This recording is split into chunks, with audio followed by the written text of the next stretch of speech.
স্মৃতিশক্তি উল্টাপাল্টা হয়। তা আমার ধারণা গতকালকে উপদেষ্টা মাহফুজের উপর জবি শিক্ষার্থীর যে বোতল নিক্ষেপ, এই ঘটনা তো তিনি কল্পনাও করেন নাই যে এই আমলেই এমন কিছু ঘটে যাবে। এরপর তিনি একটা বক্তব্য দিচ্ছেন, এটা গোসা থেকে দিয়েছেন আসলে। তবে গোসা থেকে যে এই বক্তব্যটা দিয়েছেন, এটা দেওয়ার মতন নৈতিক অধিকার আমাদের উপদেষ্টা মাহফুজের আছে কি?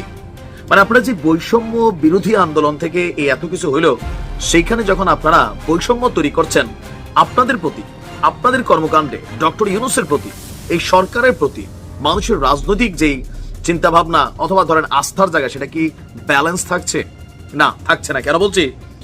আমরা দেখেছি যে সমন্বয়করা যে কোনো দায়িত্ব নিয়ে, একটা রাজনৈতিক দল এনসিপি, তারা যখন কোনো মুভমেন্ট করে পুরো সরকার হিলা ডালে, সিস্টেম ব্রেক হয়।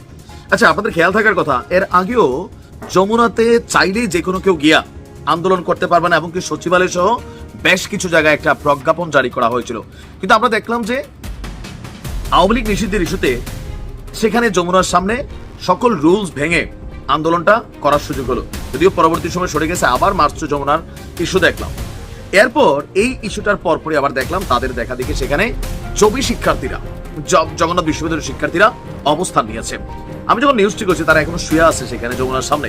তবে এখানে মনে হয় না খুব বেশি লাভ হবে। যাই হোক, এই যে কথায় কথায় যমুনার দিকে যাওয়ার প্রবণতা, আর সেই যমুনায় যাওয়ার ফলে উপদেষ্টা মাহফুজ নিজ থেকে, তিনি আসলে এখানে কোনো কানেক্টেড পিপল না, তারপরেও তিনি নিজ থেকে নাকি সার্জিসের ফোনের রিকোয়েস্টে, সার্জিসের বক্তব্য, তিনি আসছিলেন বিষয়টা ছাত্রদের সাথে সরকারের ইস্যুটাকে শর্ট আউট করার। বাট এখানে সব বোতলের আঘাত পাইয়া তিনি কিন্তু গুসান্বিত হয়ে সেখান থেকে চলে গেছেন। এরপরে আমরা দেখলাম যে বক্তব্য আসছে, কিছু ঘটলেই যমুনায় যাওয়ার প্রবণতা সহ্য করা হবে না। কেন ভাই?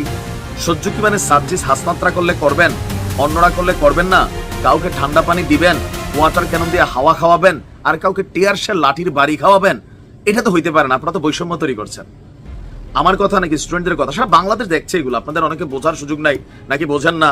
আবার বলে যে এনসিপি আর সরকার নাকি এক না। আমরা দেখি পুরাটাই এক, আলাদার তো কোনো কারণই দেখি না। এখন মাহফুজের বক্তব্য, এই জবি প্রশাসনের সাথে দ্রুত আলোচনা করে শিক্ষার্থীদের দাবির বিষয়ে দ্রুত ব্যবস্থা নেওয়া হবে।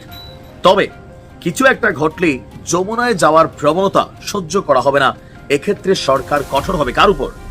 মানে এনসিপি সমন্বয়ক যে কোনো টিম গেলে তাদের উপর, নাকি আমজনতা? মানে এখন আপনারা তো আবার একটা লেভেলে চলে গেছেন, সাধারণ শিক্ষার্থী তো আর না, কারণ এরা এমনিতে কেউ শিক্ষার্থী না, কাজ লাগলে শিক্ষার্থীদেরকে ডাইকা আনে। তো এনসিপি গেলে আপনারা দ্বিচারিতা ভূমিকা কেন পালন করবেন? কারণ এতদিন তো যমুনার সামনে কোনো ঘটনা ঘটে নাই, এনসিপি যে কোনো দাবিতে তারা ঢুকছে। এরপর এটা দেখা দেখি শুরু হয়েছে, শাহবাগ পাবলিক ঢুকছে।